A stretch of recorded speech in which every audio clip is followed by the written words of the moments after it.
Here's a fun thought. You're only a tiny little speck compared to the vastness of the universe. Even if we bring things closer to home, you're only one person in a world of billions of people. Add to that the fact that we have thousands of years of human history behind us, and we can begin to see how small each of us is in the grand scheme of things, and how little each of us knows compared to the amount of knowledge that could be known. We each come into this world not knowing anything. All that we know is a combination of two things: what we've experienced and what we've been told. The things you experience can be empirically tested, which can lead to being reasonably sure they exist. However, the things you are told, you cannot be 100% sure exist. What you experience is what you've encountered with your senses, what you've seen, what you've touched, what you've heard, what you've smelled, and what you've tasted. You can know that I exist because you are seeing me and you're listening to me. You can know that a dog exists because you can see the dog, you can hear the dog bark, and you can even smell the dog. Or take an apple. You can see the apple, you can smell the apple, and you can even taste the apple. The things we experience with our senses can be tested, and it can lead to us being reasonably sure that they exist. However, there are many things that we can't be 100% sure of. And this is because without actually experiencing them, and therefore being able to test our experiences, we must simply rely on the witness of others. How much we believe the things we are told has to do with many factors, not the least of which is the reliability of the witnesses. For example, I never met my grandfathers, but I can know things about them because I trust what my parents tell me about them. Or more accurately, I can't know 100% that the things my parents are telling me about my grandfathers are true, but because I consider my parents reliable witnesses, I believe what they tell me. The same goes for all other things in life that we have not experienced with our senses. However, what about the big things like who are we and where did we come from? The reality is that human beings do not know for sure why the universe exists, how it came into existence, and how human life began. We don't know for sure if God exists, or whether or not he created us, or if the universe came into existence by itself at some point, or maybe the universe has always existed. We do not know for sure why we exist at all. We don't even know for sure if there is a purpose to why we exist. And again, going back to the question of God, if God does exist, how do we know for sure what he's like? Do we know with 100% certainty that the Bible is true? Why am I bringing all of this up?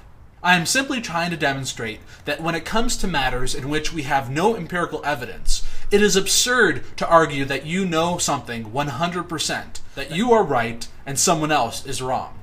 When it comes to the things you have not experienced yourself, you have to rely on the word of someone else that something exists or is true. Because we come into this world not knowing anything, all we can do is construct a narrative in our own mind to make sense of the universe and our lives.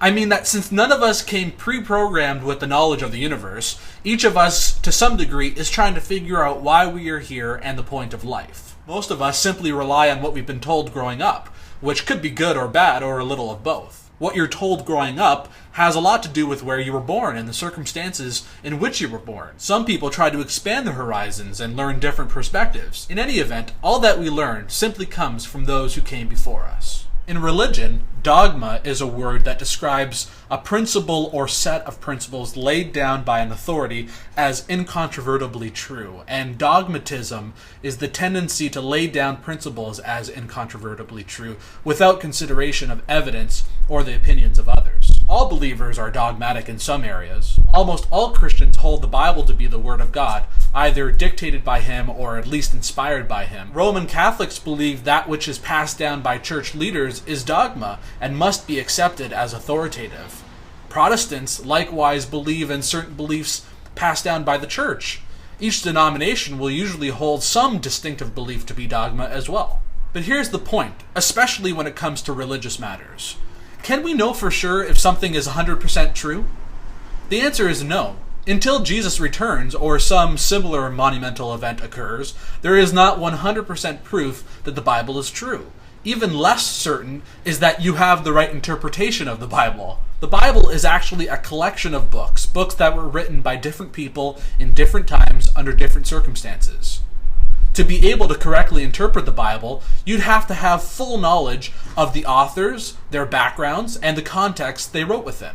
You'd have to know the original languages and have an understanding of how certain words were used in the ancient world. You might say, that's why we have Bible scholars and Bible teachers. True, but even within the scholarly world, there are always at least two major views on any given theological topic. So it doesn't make sense to be dogmatic, since you cannot know for sure if what you believe is true.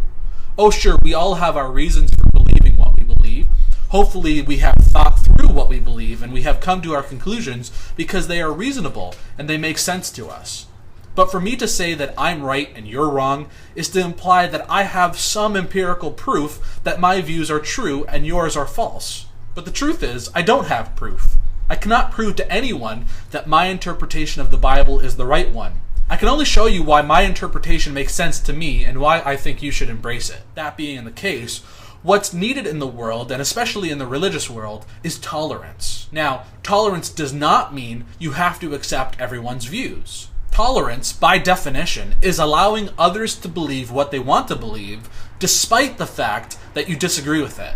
Tolerance is recognizing that none of us know with 100% certainty that what we believe is true, and giving others the courtesy to make sense of the universe in their own way. It's simply treating others the way you'd want to be treated. For example, the way we understand the nature of God is an area where there are at least three major views.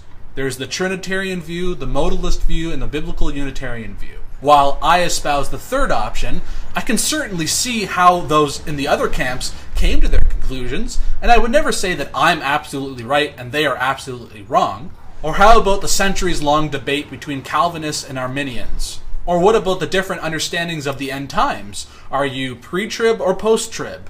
Are you a premillennialist, post-millennialist, or an amillennialist? So what does this mean? Well, for one thing, labeling others as heretics is ridiculous, since you can't be sure that what you believe isn't heresy, and in fact, you are likely a heretic to someone with a different view. So instead, we should affirm fellow believers as being those who are pursuing truth, while at the same time still holding true to our own convictions. Remember, tolerance of others does not mean you have to accept their views. In any event, in whatever situation we find ourselves in, as individuals, what are we to do?